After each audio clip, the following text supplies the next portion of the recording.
We're standing in the middle of the road, begging people for water.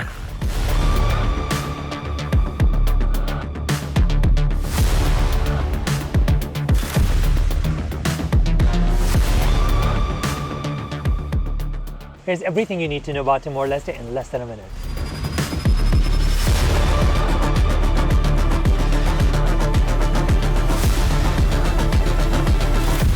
Welcome to Timor Leste!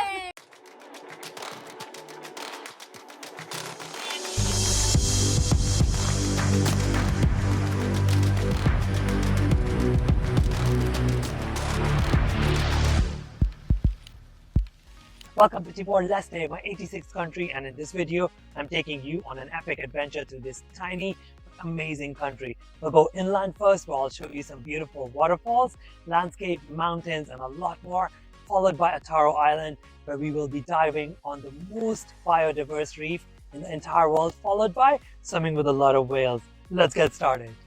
Hello from Dili. I got here yesterday on one of the worst airlines I've ever traveled on, Air North from Darwin. The flight was an hour and a half long. I was scared throughout. Traveled on some rickety planes, but this was another level. And also I paid like 500 Australian dollars for that hour and a half flight. Avoid. So I got here yesterday. Immigration, customs, both were really easy, swift. I got myself a Timor Telecom SIM card from the city. Also withdrew some money. So the currency here is US dollar, but the coins are local. They're called centavos. Today is Dili Day, and I started by going to the Resistance Museum, which is really handy to know the history, but also why they separated from Indonesia. It's not a very well-known story. I followed that by going to the Taibesi market, which is a fruit and veg market. Very local vibe, again, highly recommended. But the best surprise from today was the Balinese Temple of Dili. I didn't know it existed before coming here. My host told me, and I made the effort, and it was definitely worth it. It's still under renovation. They're still building, making it better and better. But it was really nice. I had a great time there. And for my last part, I am at Cristo Rei. Cristo Rei is an amazing point because you get 360-degree amazing views, and you also get two beaches here. The one you see right behind me, no one goes here. It's really beautiful. Here's the name. And then on this side, this is closer to the city. This is where I arrived. And this is a little bit more busy, but look at the landscape. It is gorgeous. But you also get an amazing sunset here, which we will watch together. We have a busy 3-4 days ahead. Let's enjoy this together, and I'll meet you tomorrow morning. If you like finding more amazing off the beaten path travel destinations, don't forget to hit that subscribe button. And if you want to travel with me, check out my website.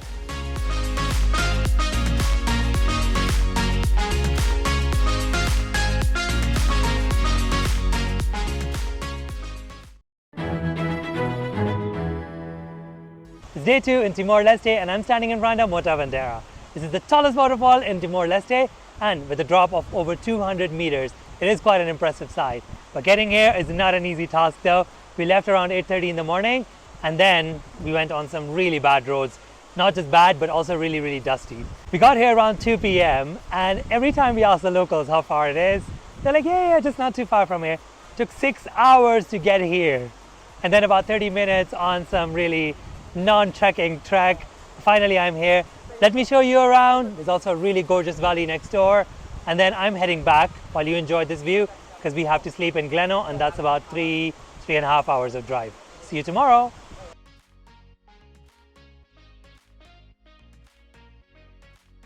It is day 3 in Timor Leste, the busiest one so far. But before I tell you about that, I want to add a little note. So yesterday we missed something called Katarai Creek, which is right next to Mota Bandera waterfall. And it is these rock formations along with the traditional houses, which looked really cool. I was honestly quite mad when my guide told me that we missed it. But I think that was his first time as well. And it's part of the game. Plus, that's how things work in Timor Leste. Get used to it. So we left in the morning from Gleno, where we slept last night. The road was really bad again, the same as yesterday. And then we got to Siloi Lake, which has a lot of the rice paddies around. Now, I had to put my green goggles on because, it's dry season. There's not a lot of water around. Even Siloi Lake was, quite shrunk, but it was quite impressive still. Now, to be honest, I'm not sure I want to be in this area on this road when it's wet season, because a lot of it looks like it could easily be washed away or it could be blocked. Driving on your own is definitely not a good idea, especially in the province of Armera, where we were yesterday. Now, after Siloi Lake, we headed and got to the main road, which was much better. And on the way, we got to see some traditional houses. So the traditional houses vary from province to province. These were from Armera and really tall. So I wasn't expecting that because people here are not very tall, but the roofs were, which was really impressive. Well, we got to Aileo, which is the next province, and that's where we had lunch before picking up the guardian of our next monument. It is a banyan tree that twisted on itself and turned into sort of a chair formation. Now, the original tree was destroyed, but they erected a monument in its place, and it's still, I think, a sacred place for these people, so you must respect that. It is quite a serene surrounding, actually, with a traditional hut right next to it and a beautiful bamboo forest right behind. It was a nice surprise. Well, that, and then we headed to our next stop, which was rice paddies again, but this time they were right next to the main road. These are the rice paddies of Fatu Posa. I had to put my green goggles on again because, yeah, they were quite dry as well. Quite impressive though. And then we drove to Mabisi on a good road, which I'm really thankful for, because yesterday I felt so tired and I was out like a light.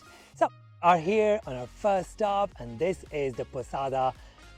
Used to be a hotel, but it's under renovation, which means I can just go around on my own because this place has incredible views. Let me show you around, and then we are getting to our next stop. The Posada of Mabisi reminded me of this beautiful castle standing on top of this mountain on an island. It's a great place to get views. And if you're talking about views, wait till you get to see our next stops. What do you need after a whole day of dusty roads? You need to go wash yourself in a waterfall. We just got to Atauro and came to this place called Ilelo Waterfall. Let's go swim in it. I really need it.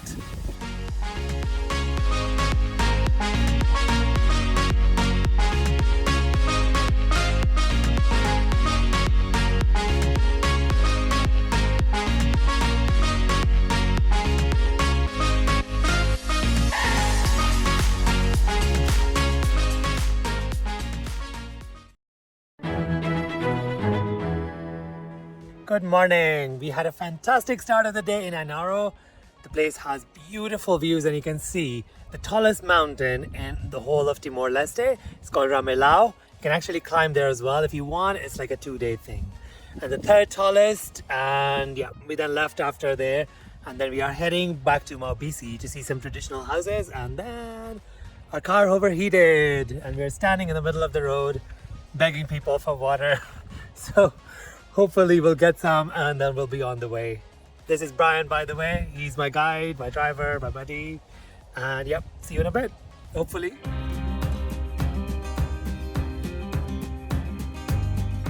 We made it to Lekite, which is right next to Mabisi, and I am with the most enthusiastic residents of this village. So it is time to explore a bit of the culture here. This is my favorite place in Timor Leste so far because not only I get to explore the culture, it is also pointing to the older religion, which I'm really fascinated about. It reminds me a little bit of the Tanah Toraja culture. If you haven't checked the video, the link is above. The houses here are male and female, and you can see easily the gender of the house by looking at the roof, which is different throughout Timor Leste. That's how you recognize houses from different municipalities or different districts. Now, the crowning jewel of this place is the sacred stone, and it is really important because even, the prime ministers and presidents come here to pray before elections, and apparently they win. And there's a legend associated with it, which makes the smallest house here actually the most sacred. I won't tell you what it is. You'll have to come explore that for yourself. Let me show you around here, and then we are going for a waterfall. By the way, you can also go to Dokomali waterfall, but it was a bit longer trek. So I chose this one because all I want to do is chill and relax and have some good time instead of a long trek. So, see you there.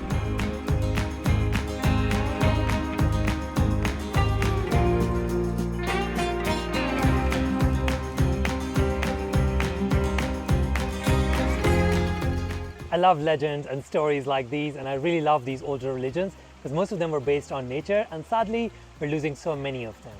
Now, before I bring you to our next spot, which is really, really gorgeous, here's everything you need to know about Timor-Leste in less than a minute. For most countries, it's visa on arrival. The currency is US dollar with centavos coins. The ATMs don't work always or take international cards. So when you get to Dili, withdraw plenty of cash, especially if you're coming inland. Infrastructure is really bad and public transport is even worse in Dili. It works a little bit, but I even gave up on that. And if you want to do the country on public transport, good luck to you. You need a lot of time. Now, it is going to be really expensive to hire a car, and most of the time, you need to get it with a driver. I honestly would not recommend driving on these roads on your own, especially inland. Timor-Leste is an expensive country, especially if you're coming from Indonesia. It will feel even more so. So make sure you budget properly. It is generally quite a safe country. The only thing I would say is not to walk around Dili on your own after dark. Otherwise, it's pretty safe. People are really nice, they're very friendly, they're very sweet, and they're really, really helpful.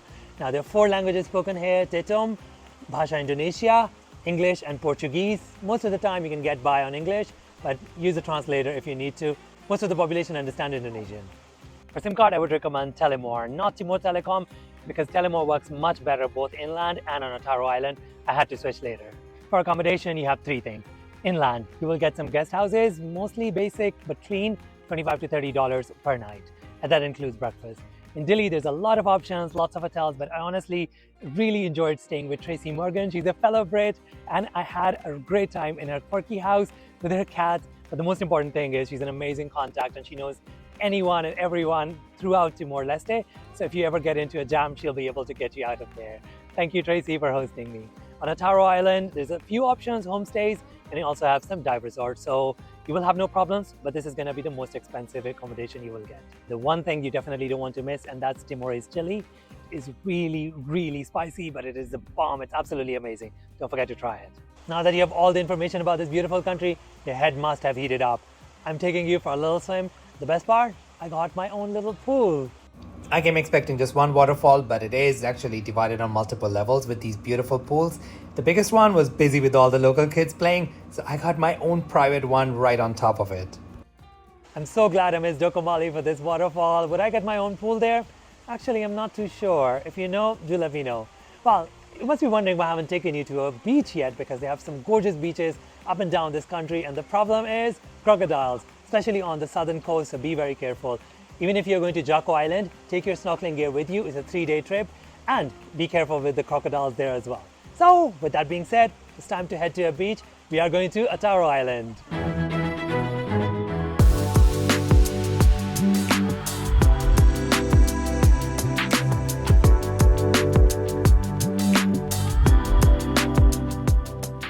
I have been really busy the last 4 days, but it's been incredible. This is everything you need to know about diving in Atauro and also whale watching in Timor Leste. Getting to Atauro is a bit of a struggle because there's no direct ferry every day. You need to check with your accommodation about your options beforehand.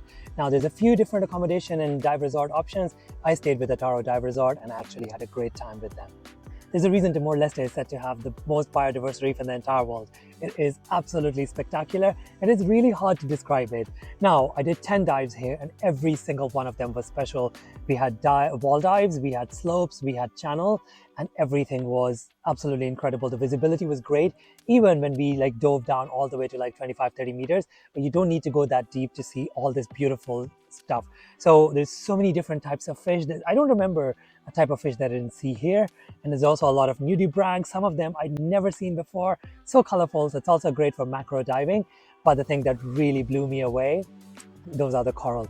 You have so many soft corals and so many colors, and there's so much variety. It's absolutely mind-blowing. The colors, the visibility was great to enjoy all of that. The reef is spectacular.